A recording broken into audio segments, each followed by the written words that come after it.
Yəni 5 saat ərzində ən azından sən maşını düzgün xoddamağı da öyrənməliydin.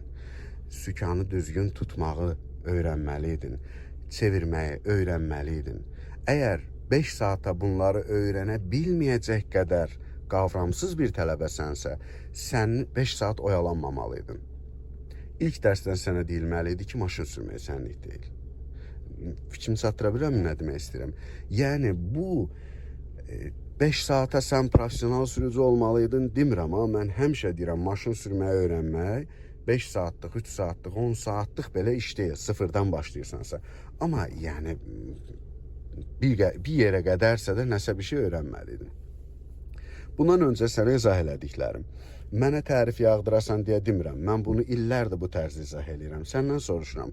Yerin niyə düzgün tənzimlənməli idi, necə tənzimlənməli idi? Bunlar sənə aşılanmışdı? Yox. Sükan niyə 9-3 istiqamətində tutulmalıdır? İzah olunmuşdu. Yəqin ki, sükanı necə çevirmək lazımdır, o da izah olunmayıb. İndi izah eləyəcəm. Burada bir, belə deyim də sənə, bir manipulyasiya var. Burada bir psixoloji tələbəyə yeridilən bir baskı var. Mən özüm, misal üçün məndən gedir söhbət, təlimçi olaraq, əgər sənə izah eləyə bilmirəmsə ki, dönərkən hara çatanda dön, sükanı necə döndər, nə qədər döndər, deməli, mənim özümün onu savadım yoxdur da, mən özüm o işi bilmirəm. Hə, praktik olaraq bacara bilərəm, yaxşı şofer ola bilərəm, amma təlimçi, yəni onu izah eləyən bir, nə deyirlər, metodist kimi, mən onu bilmirəm deməli. Amma hər şeyin, bunu sənə də deyirəm, sənin simanda nə qədər tələbə var, onlar da maşın sürmək istəyən adamlar var, hamısı qoy öz payını götürsün. Mən ya sənə işin düzgün olanını izah eləməliyəm, yəni o raşotları verməliyəm, onu verəsi sənə savadım olmalıdır, onu sənə verəsi, belə deyim, səbrim olmalıdır, onu sənə verəsi vicdanım olmalıdır ki, mən bu adamdan pul almışam, bunu öyrətməliyəm.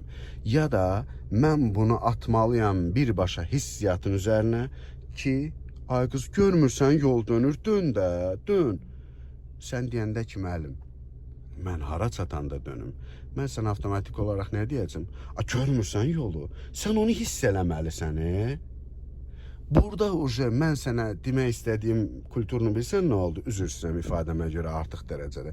Yəni sən o qədər küt bir adamsan ki, sən onu hiss eləmirsən. Sənin hissiyatın yoxdur. Amma belə bir şey yoxdur. Sənə yoldaşın, qardaşın, atan, hər hansısa bir təlimçi, kim olur olsun, bunu desə, onun cavabı budur. Mənim hələ hissiyatım formalaşmayıb. Körpü uşaq birdən-birə yerimir ki, qaçmır ki. Birinci məkləyir, sonra maneja qoyursan, manejdə yeriyir, sonra əlindən tutub dəstək verirsən, ondan sonra o uşaq qaçır, düşürsən dalına tuta bilmirsən. Siz də burada hələ ki o körpəsiz. O formalaşana qədər, hissiyat formalaşana qədər sizə raşot lazımdır. Tutacağınız raşotlar lazımdır ki, ora-bura dəyməyəsiniz.